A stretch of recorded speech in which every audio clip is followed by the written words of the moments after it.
Il faisait 10 degrés Celsius la veille de Noël, et mon père m'a poussé dehors comme si je n'étais rien. Une seconde j'étais à table, la seconde d'après, je me tenais pieds nus dans la neige parce que j'avais répliqué. Je les ai regardés ouvrir des cadeaux à travers la fenêtre tandis que mes doigts s'engourdissaient et que mon souffle disparaissait dans le froid. Je me suis dit que ça ne pouvait pas empirer jusqu'à ce que les phares d'une limousine noire transpercent la tempête. Une femme en est sortie, sa silhouette nette découpée sur la neige. Ma grand-mère, la milliardaire dont personne ne m'avait jamais dit qu'elle était encore en vie. Elle m'a regardé grelotter, puis a regardé la maison, et a murmuré un mot qui a brisé tout ce que je pensais savoir, démolir. C'est la nuit où tout a basculé, et la nuit où ma vie a enfin commencé. Avant de partager mon histoire, je veux savoir que vous êtes ici avec moi. Dites simplement j'écoute dans les commentaires ou faites-moi savoir où vous êtes. J'aime entendre jusqu'où mon histoire peut aller. Parfois, même la plus petite connexion peut donner l'impression qu'une histoire est entendue. Merci. Et maintenant, voici mon histoire. Et si vous êtes nouveau ici, s'il vous plaît, abonnez-vous. Cela compte plus que vous ne le pensez, surtout pour quelqu'un qui a grandi en croyant que personne n'écoutait jamais. Mon nom est Axton Val, et voici ce qui s'est réellement passé. Le vent sur Iron Hollow Ridge traversait mes vêtements comme s'il me punissait personnellement. Les nuits du Montana étaient déjà brutales, mais la veille de Noël à presque 10 degrés Celsius donnait l'impression que le monde lui-même voulait me voir partir. Je me tenais sur le porche arrière de la maison des Val, fixant la lueur chaude qui filtrait à travers les fenêtres de la cuisine tandis que le froid rongeait chaque centimètre de ma peau. Mon souffle sortait en nuages tranchants, chacun étant un rappel que j'étais encore du mauvais côté de la porte. 15 minutes plus tôt, j'étais assis à la table à manger, essayant de me faire discret pendant que papa se lançait dans sa performance annuelle. Griffin Val, héros commercial local, perfectionniste en série et expert pour rabaisser son fils, avait jeté un œil à la graisse sur ma veste de travail et avait dit « Voilà ce que tu es devenu, Axton, un raté de 30 ans qui ne peut pas garder un vrai travail. » J'avais craqué, pas fort, pas avec irrespect, juste finalement honnête. Au moins je travaille, papa. Au moins, je ne prétends pas être quelqu'un que je ne suis pas. Son visage est devenu rouge de gêne, se transformant en rage en quelques secondes. Sable, ma belle-mère, a posé une main manucurée sur son avant-bras et a murmuré « Il gâche encore Noël, Griffin. » Jackson, mon frère cadet, l'enfant prodige de la dynastie Val, a ricané à voix basse. Classique Axton. Il ne peut même pas se présenter au dîner sans s'embarrasser. C'est tout ce qu'il a fallu. Papa m'a attrapé le bras, m'a tiré de ma chaise et m'a traîné à travers la cuisine. La colère qui émanait de lui était si brûlante que je pouvais la sentir même maintenant dans l'obscurité glaciale. Il m'a poussé par la porte arrière, a jeté ma veste sur les marches et a tourné le pêne dormant. Juste comme ça, sans arrière-pensée, sans hésitation. Joyeux Noël, fiston. Je suis resté là, stupéfait au début, mon esprit refusant d'accepter ce qui venait de se passer. Mais la réalité m'a frappé rapidement lorsque le froid a commencé à s'infiltrer à travers mes chaussettes et ma chemise mince. Par la fenêtre, leur rire parvenait. Sable tapait dans ses mains en déballant un collier. Jackson déchirait un équipement de jeu coûteux. Papa levait un verre comme s'il avait mérité la paix. Et j'étais là, figé, enfermé hors de ma propre maison d'enfance, les regardant déballer des cadeaux comme un étranger. Je ne sais pas pourquoi je revenais chaque Noël. Peut-être que l'espoir est une chose tenace, refusant de mourir, même lorsque tout le monde autour de vous essaie de l'écraser. Je me suis serré plus fort, essayant d'empêcher le froid de s'insinuer plus profondément dans mes os. Ma vision s'est brouillée avec un mélange de vent et d'humiliation quand soudain une paire de phares aveuglants a traversé la neige tourbillonnante. Une limousine noire, brillante, inconnue, déplacée dans cette ville de montagne rurale. Elle s'est arrêtée lentement juste devant notre portail. J'ai plissé les yeux à travers les flocons de neige, mon cœur battant plus vite. Je n'avais jamais vu cette voiture auparavant, ni même vu de limousine sur Iron Hollow Ridge. La porte arrière s'est ouverte. Pendant une seconde, tout ce que j'ai pu faire fut de trembler et de fixer. Mon souffle s'est bloqué à mi-poitrine. Est-ce que ce soir peut empirer, ou devenir plus étrange, ai-je murmuré. La porte de la limousine s'est ouverte, et une grande femme aux cheveux argentés est sortie comme si le blizzard lui-même s'était écarté pour elle. La neige s'accrochait à son manteau mais n'osait pas s'installer sur sa posture. Droite, imperturbable, royale. Ses yeux ont scanné la cour jusqu'à ce qu'ils atterrissent directement sur moi. Axton, mon nom, prononcé avec certitude, prononcé comme si elle avait attendu des années pour le dire à nouveau. J'ai gelé, pas à cause du froid cette fois. Je n'avais pas entendu cette voix depuis l'âge de 8 ans. Rowena. Ma voix s'est brisée sur le nom. Rowena Sterling, ma grand-mère du côté de ma mère. La femme dont mon père insistait qu'elle était partie morte ou inapte, selon l'histoire qu'il avait envie de raconter cette année-là. La femme dont le nom était interdit dans la maison des Val, dont le sang coulait dans mes veines, mais dont l'existence avait été effacée. Elle a marché vers moi, son regard assez tranchant pour couper à travers l'obscurité. Quand elle a vu mes mains tremblantes et mes cheveux saupoudrés de neige, quelque chose a changé dans son expression. La glace se transformant en fureur. « Qu'est-ce qu'ils t'ont fait ?» demanda-t-elle doucement. Mais sa voix portait le poids d'une tempête. Je n'ai pas répondu. Je n'en avais pas besoin. Ses yeux ont glissé au-delà de moi vers les fenêtres chaudes et lumineuses où ma famille était assise en riant. La colère qui serrait sa mâchoire était instantanée, brute, protectrice, terrifiante. Puis elle l'a dit. Des mots qui m'ont coupé le souffle. Tu n'as jamais mérité cela, Axton. Surtout pas quand tu es le dernier héritier légitime de la lignée Sterling. J'ai cligné des yeux fortement. Le quoi? Mais elle n'avait pas fini. J'ai passé des années à essayer de te joindre, dit-elle, sa voix basse. Courrier envoyé, appel bloqué, adresse changée, chaque tentative effacée. Une froide pointe de réalisation m'a transpercé. Un froid différent de celui de la neige. Papa. Papa avait fait ça. Il m'avait coupé d'elle avant même que je sache que j'avais le choix. Mon cœur battait assez fort pour couvrir le vent alors que Rowena passait devant moi, fixant directement la maison dans laquelle j'avais grandi. La même maison qui m'avait poussé dehors dans la neige sans une seconde réflexion. La neige tourbillonnait autour de ses bottes alors qu'elle levait le menton vers son chauffeur, un homme grand en manteau noir. Sa voix était une lame. Un seul commandement, démolir. Je l'ai regardé fixement, mon souffle gelé en l'air. Je n'étais pas sûr si elle le pensait littéralement ou comme une expression de rage, mais alors le léger bruit de moteur a grondé depuis le bas de la colline. De lourds moteurs diesel, suivis de parasites radio, suivis de lumières d'avertissement rotative coupant à travers l'obscurité. C'est là que j'ai réalisé.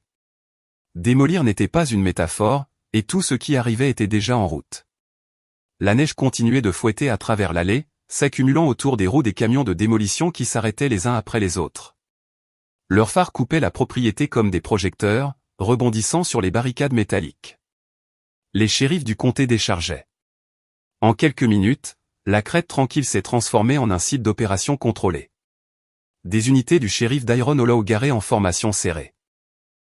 2 VUS portant l'écusson de la domination Sterling se sont arrêtés derrière eux, et un homme en manteau anthracite est sorti, tenant un épais dossier de documents légaux. Tout bougeait avec une précision terrifiante, comme si ce moment avait été répété pendant des mois.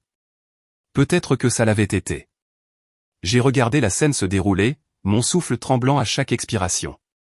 Pourquoi faites-vous ça? Comment saviez-vous même que j'étais ici? Ai-je finalement demandé à Rowena. Ma voix était à peine audible au-dessus des moteurs.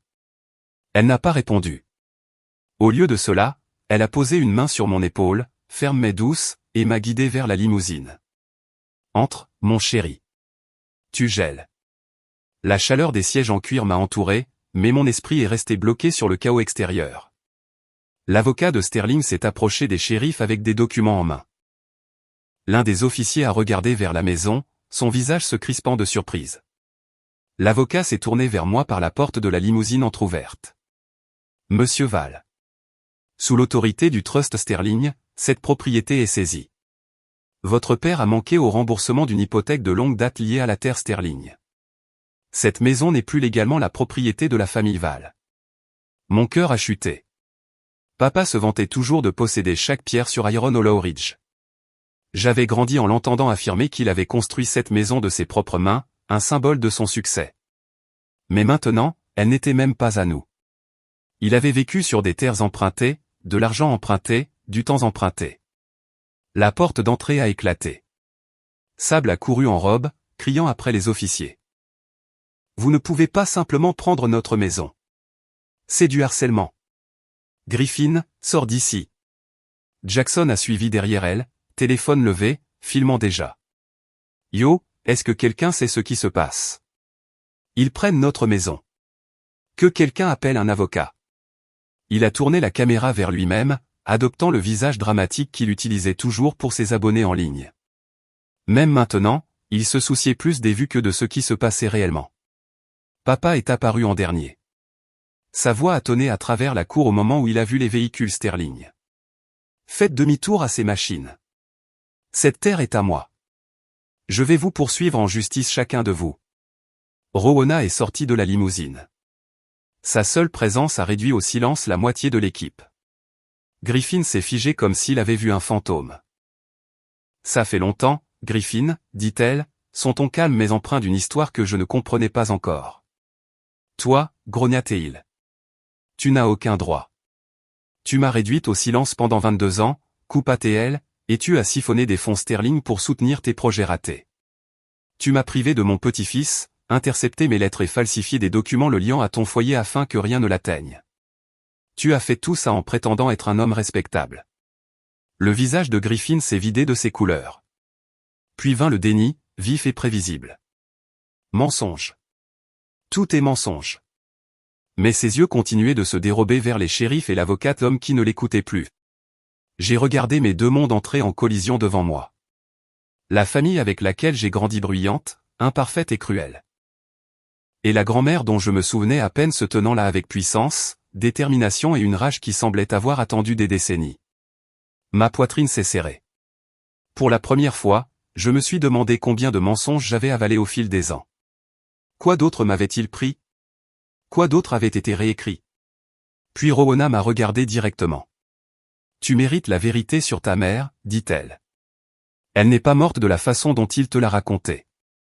J'ai eu l'impression que le sol s'était dérobé sous moi.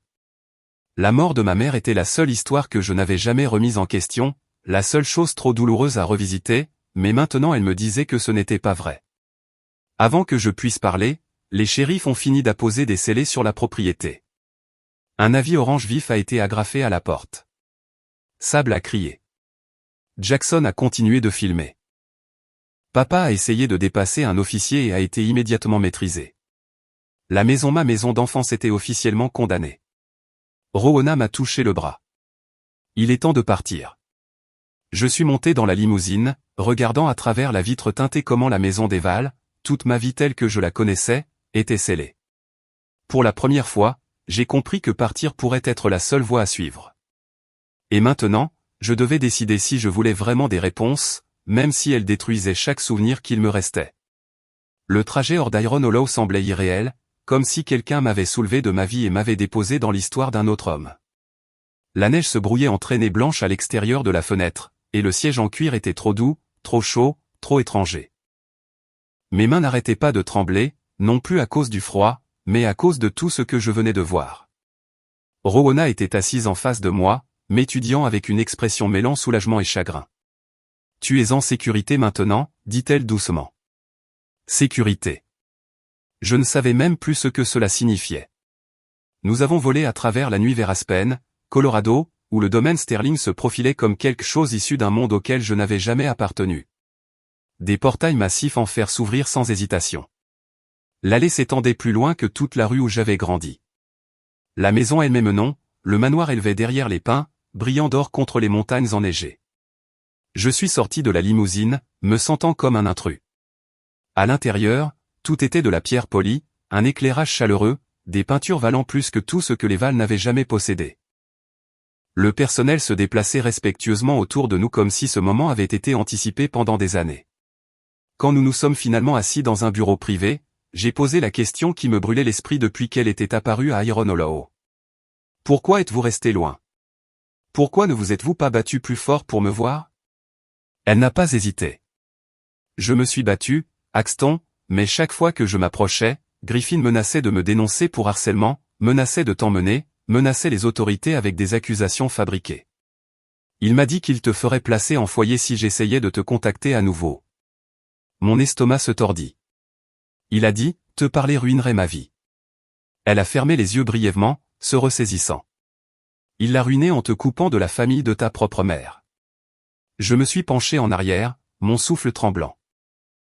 Chaque vérité qu'elle me donnait sculptait plus profondément dans les fondations sur lesquelles j'avais été élevé. Puis elle a ouvert un tiroir verrouillé et a fait glisser un classeur de documents vers moi. Quand tu as eu 18 ans, dit-elle, tu étais censé recevoir l'accès au fonds de l'héritage Sterling, un trust financier évalué à plus de 300 millions de dollars. Ma bouche s'est asséchée. Mais tu n'es jamais venu le réclamer. Les documents nous ont été retournés comme signés et complétés. Tout signé par quelqu'un nommé G. Aval. J'ai fixé la signature sur le formulaire d'acceptation. Ce n'était pas la mienne, mais c'était une signature que j'avais vue des milliers de fois, sur les bulletins scolaires, les fiches d'autorisation, les formulaires fiscaux, celles de mon père. Il avait falsifié mon nom, volé mon héritage, volé ma chance d'avoir une vie au-delà de son contrôle. La réalité m'a frappé si fort que j'ai eu le vertige. Chaque fois que j'avais lutté, il avait regardé. Chaque fois que j'avais eu besoin d'aide, il m'avait laissé échouer. Je n'avais jamais été piégé par les circonstances. J'avais été piégé par lui. Rowena a tendu la main, sa voix stable. Tu n'as jamais été destiné à vivre la vie qu'il t'a imposée. Et maintenant qu'il sait que je t'ai retrouvé, il ne restera pas tranquille. Comme si c'était un signal, son assistante s'est précipitée dans la pièce avec une tablette à la main. Madame, nous avons une alerte de sécurité. Quelqu'un a tenté d'accéder à d'anciens dossiers médicaux appartenant à Madame Val, la mère d'Axton, et quelqu'un a également essayé de récupérer les dossiers hospitaliers d'Axton de quand il était enfant. Mon cœur s'est arrêté de battre. Qui ? Demanda Rowena. L'assistante a tourné l'écran vers nous. Une photo de caméra de sécurité capturait l'homme au bureau des dossiers. Griffin Val. Quelque chose en moi s'est fissuré.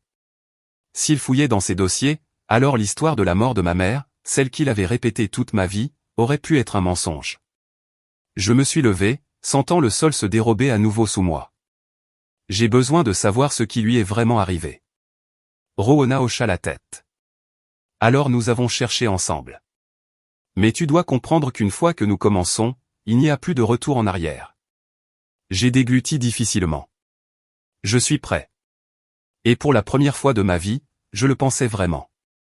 Le centre médical Saint-Lupin se trouvait à la périphérie de Denver, un bâtiment en pierre grise qui paraissait plus froid à l'intérieur que la tempête de neige à l'extérieur. Les lumières fluorescentes bourdonnaient au-dessus de nos têtes tandis que Kiran et moi franchissions les portes coulissantes, chaque pas résonnant du poids des réponses que j'avais poursuivies toute ma vie. J'avais imaginé ce moment d'innombrables fois, imaginé trouver une vérité nette et simple sur la mort de ma mère.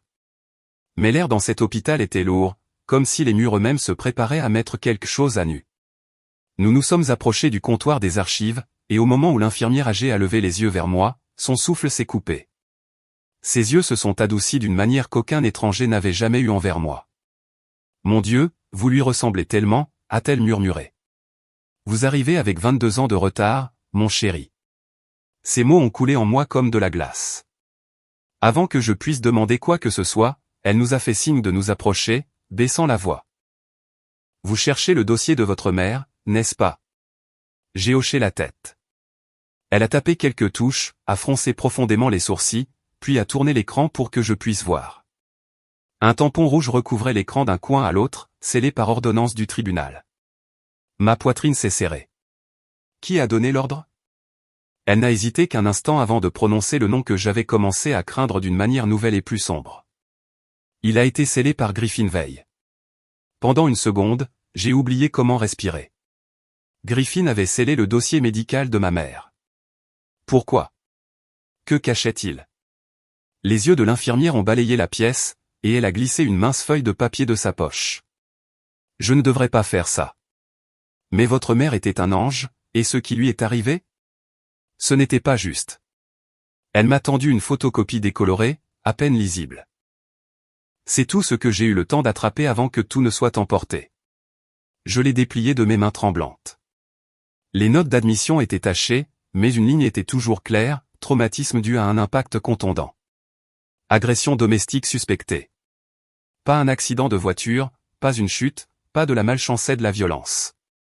Soudain, les souvenirs de mon enfance, les égratignures sur les bras de maman, les ecchymoses qu'elle expliquait par de la maladresse, son sourire tremblant quand elle disait qu'elle était encore tombée, tout s'est mis en place comme un cauchemar que j'avais été trop jeune pour voir. Ma voix est sortie. C'est lui qui lui a fait ça. Les yeux de l'infirmière se sont remplis de tristesse. Il y a une autre chose que vous devriez savoir. Quelqu'un a été témoin de ce qui s'est passé cette nuit-là. Un agent de sécurité. Il s'appelle Marcus Tillet. Il a pris sa retraite il y a des années, il vit près de la frontière du Wyoming maintenant. Il a appelé une fois pour prendre de vos nouvelles, mais personne ne lui a répondu. Mon pouls s'est emballé. Un témoin. Quelqu'un qui avait vu la vérité. Quelqu'un qui avait essayé d'aider. Je me suis tourné vers Kieran. Nous devons le trouver. Avant de partir, j'ai appelé Rowana depuis le couloir et je lui ai dit ce que nous avions trouvé. Elle n'a pas semblé surprise, seulement inquiète. Axton, c'est là que ton père devient dangereux. Tu t'approches de ce qu'il a enterré. Elle n'exagérait pas. Lorsque nous sommes retournés au domaine Sterling, Kieran nous a rencontrés à la grille avec un avertissement. Il y avait une voiture garée à l'extérieur pendant une demi-heure. Pas de phare, pas de mouvement. La sécurité a tracé les plaques. Le nœud dans mon estomac s'est retourné. Une autre entreprise de veille. Un autre signe. Mon père regardait, attendait, chassait. Fais tes valises ce soir, ai-je dit à Kieran. Nous partons pour le Wyoming avant le lever du soleil. Parce que maintenant je savais que Griffin ne cachait pas seulement le passé. Il était prêt à enterrer quiconque tenterait de le découvrir.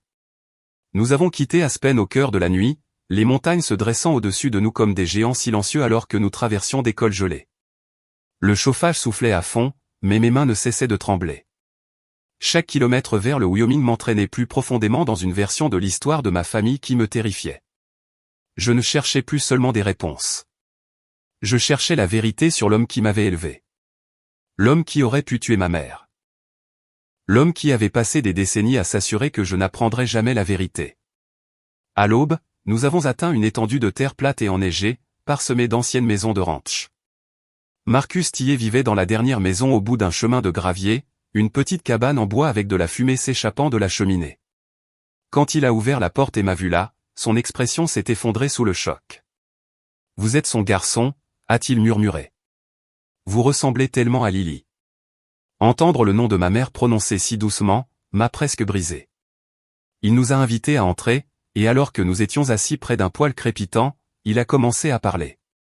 Ses mains tremblaient lorsqu'il a attrapé une tasse de café, mais sa voix était stable, trop stable, comme s'il avait répété ce moment pendant des années. « Je l'ai vu », a-t-il dit. « J'ai vu ce qu'il lui a fait. » Mon souffle s'est coupé. Il a continué, « Votre père l'a tiré hors de la voiture », elle hurlait. Elle le suppliait d'arrêter. Il l'a poussée violemment. Elle a heurté la pile de bois derrière l'abri de maintenance. J'ai couru vers eux, mais il m'a menacé. Il a dit qu'il me ferait enfermer si j'interférais. Elle saignait, mais elle était vivante. Il l'a traînée de nouveau dans la voiture, et est parti en trombe. Chaque mot était comme un coup. J'ai réussi à dire, elle n'est pas morte immédiatement. N'est-ce pas? Marcus a regardé ses mains. Non. Elle est arrivée à l'hôpital. Elle était consciente. Elle n'arrêtait pas de dire une chose encore et encore aux médecins et aux infirmières. Il a pris une longue respiration tremblante avant de me regarder dans les yeux. Elle les suppliait de vous protéger. Ma gorge s'est nouée. Elle leur a dit qu'il ne pouvait pas contrôler sa colère. Qu'elle avait peur de ce qu'il vous ferait si elle n'était plus là. Kieran et moi sommes restés figés tandis que Marcus continuait. Mais ensuite Griffin est arrivé. Il a prétendu qu'il était son mandataire médical. Il a sorti des documents, a menacé d'un procès. En une heure, tout a changé. Son dossier, son diagnostic, le rapport officiel. J'avais mal au cœur. Donc, l'histoire de l'accident. Acheté et payé. Marcus a dit, le médecin qui a signé. Eh bien, vous devriez entendre ceci. Il a atteint une vieille boîte en métal et en a sorti un minuscule enregistreur. J'ai fait une copie avant qu'il n'efface tout le reste. Je l'ai gardé en lieu sûr au cas où vous viendriez un jour. Il a appuyé sur lecture. Des grésillements d'électricité. Puis une voix d'homme, tremblante, nerveuse, Griffin, j'ai fait ce que tu as demandé. Personne ne remettra en question le dossier. Puis la voix de mon père, plus froide que je ne l'avais jamais entendue, bien, parce que si quelqu'un me relie à ce qui s'est passé, je perds tout. Et ce garçon, c'est à moi de l'élever, pas à elle. Mon estomac s'est soulevé. Et puis le plus faible des murmures, une voix de femme, faible, s'éteignant, mais assez clair pour me briser, ne le laissez pas approcher Axton. S'il vous plaît, mon Dieu, sauvez mon fils. Le dernier plaidoyer de ma mère. Son acte final, me protégeant de lui. Avant que je puisse pleinement assimiler l'instant, la fenêtre arrière a explosé. Du verre a plu dans toute la pièce alors qu'une pierre s'est abattue sur la table avec une note enroulée autour. Kieran a réagi instantanément, me tirant vers le bas. Marcus a jeté un coup d'œil vers les bois à l'extérieur. Ils m'ont trouvé, a-t-il marmonné. Je savais que ce jour viendrait. Une ombre s'est enfuie dans les arbres. Quelqu'un qui se déplaçait vite, trop familier. Un des hommes de Griffin. Nous n'avons pas attendu. Marcus nous a pressés de partir avant que d'autres voitures n'arrivent. Kieran et moi avons sprinté vers le VUS, la neige s'élevant sous nos bottes. Pendant l'heure suivante, nous avons roulé dans un silence tendu, vérifiant les rétroviseurs, constamment incertains si nous étions suivis. L'enregistrement était posé entre nous, lourd comme une bombe. Chaque mot que j'avais entendu recablait quelque chose en moi. Ma mère ne m'avait pas abandonné. Elle n'avait pas été faible. Elle s'était battue jusqu'à son dernier souffle pour me garder à l'abri de lui. Au moment où les lumières d'Aspen sont réapparues, je n'étais plus le même homme qui était parti. Rowena nous a rencontrés à la porte, lisant mon expression avant même que je ne parle. « C'est le moment, n'est-ce pas ?» a-t-elle demandé. « Oui », ai-je dit. « Que le monde sache ce qu'il a fait. » Elle a hoché la tête une fois. « Alors nous préparons le gala du Sterling Dominion. » La nuit où j'ai été jeté hors de ma maison dans la neige, je n'étais rien d'autre qu'un fils, mendiant des miettes d'amour. Maintenant, j'étais un homme avec la vérité. Une vérité assez tranchante pour mettre fin à l'héritage veille pour toujours. La nuit du gala du Sterling Dominion a semblé irréelle dès l'instant où je suis sorti de la voiture. Le dôme polaire de Denver brillait comme une forteresse cristalline sous le ciel d'hiver, ses panneaux de verre reflétant les lumières de la ville et les milliers de personnes qui y affluaient. Chaque investisseur majeur, figure politique et réseau médiatique semblait être présent. Ce n'était pas seulement un gala d'entreprise. C'était un spectacle, un champ de bataille habillé d'or et de champagne. L'équipe de Rowena avait passé des heures à me préparer, m'ajustant dans un costume noir sur mesure, soignant chaque détail pour que j'entre en ayant l'air de ce que j'étais vraiment, l'héritier légitime de la lignée Sterling. Mais sous l'extérieur poli, ma poitrine était serrée. Je savais que j'entrais dans la nuit qui mettrait fin à tout ce que je pensais savoir sur ma famille. À l'intérieur, les lustres scintillaient au-dessus de nos têtes tandis que l'orchestre jouait doucement. Pourtant, la tension dans l'air était indéniable. Chaque pas que je faisais me rappelait que Griffin ne resterait pas tranquille pendant que son empire construit s'écroulait. Il essaierait de récupérer quelque chose et sa réputation, son contrôle, peut-être même moi. Rowena a murmuré à côté de moi. Ce soir, nous leur montrons la vérité. Plus d'ombre. Sa confiance m'a rassuré, mais un nœud se formait toujours dans mon estomac. Ce n'était pas seulement la peur de parler devant un millier d'étrangers. C'était la peur de rouvrir le dernier souvenir que j'avais de ma mère. Un souvenir qui était déjà fracturé. Nous avons pris place à l'avant, et le programme a commencé. Mais quelques minutes seulement après le début du discours d'ouverture, une perturbation a ondulé à travers la section VIP. J'ai levé les yeux et il était là, Griffin Veil. Il s'effrayait un chemin devant les huissiers, flanqué de 3 avocats en costume bon marché, comme s'il pouvait marcher et récupérer son autorité simplement en faisant semblant de l'avoir toujours. Son expression était tendue, la mâchoire serrée, les yeux balayant jusqu'à ce qu'il me repère. Nos regards se sont croisés. Et à cet instant, j'ai su que le point culminant de toute cette histoire était enfin arrivé. Il avait l'intention de se battre, même maintenant. Lorsque l'hôte a annoncé mon nom comme orateur pour l'avenir du Sterling Dominion, la salle a éclaté en applaudissements polis. Je me suis levé, j'ai marché jusqu'à la scène et j'ai regardé la mer de visage dans l'expectative. Je pouvais sentir le soutien de Rowena derrière moi. Je pouvais sentir la fureur de Griffin déchirer la pièce comme une tempête silencieuse. J'avais un script préparé, mais je ne l'ai pas utilisé. Au lieu de cela, j'ai commencé par la vérité. Je suis ici ce soir non seulement en tant que successeur, ai-je dit, la voix stable, mais en tant qu'homme qui a failli ne jamais connaître la famille dont il était issu. La pièce s'est tue instantanément. J'ai grandi dans une maison où le nom de ma mère a été effacé, où les lettres de ma grand-mère ont été brûlées avant que je ne puisse les lire, où la vérité était enterrée sous la peur. À Noël dernier, J'ai été jeté hors de cette maison, dans la neige, dans le froid, juste pour avoir parlé. Les murmures ont commencé, doux mais s'intensifiant. J'ai pris une inspiration et j'ai continué. Et maintenant, je suis ici pour parler de tout ce qui m'a été caché, de tout ce qui m'a été pris. L'écran derrière moi s'est illuminé de documents, registres hypothécaires, cartes de la propriété veille, preuves de signatures frauduleuses, dates montrant que Griffin avait utilisé mon identité pour garantir des prêts et accéder aux actifs sterling. Un halètement collectif a balayé la pièce. Les investisseurs ont pris des photos. Les actions des sociétés de mon père allaient chuter avant la fin de la nuit. Je n'étais pas préparé à ce qui allait suivre. Griffin s'est frayé un chemin jusqu'à la scène, attrapant un microphone. « C'est de la calomnie !» a-t-il rugi. Il a été manipulé par cette femme, Rowena Sterling, qui a toujours voulu détruire ma famille. Il m'a pointé du doigt. « Tu es mon fils. Tu appartiens à nous, pas à eux. Sterling Dominion est une machine d'exploitation. Ils t'ont tordu pour voler ce que j'ai construit. Mais ils n'avaient rien construit.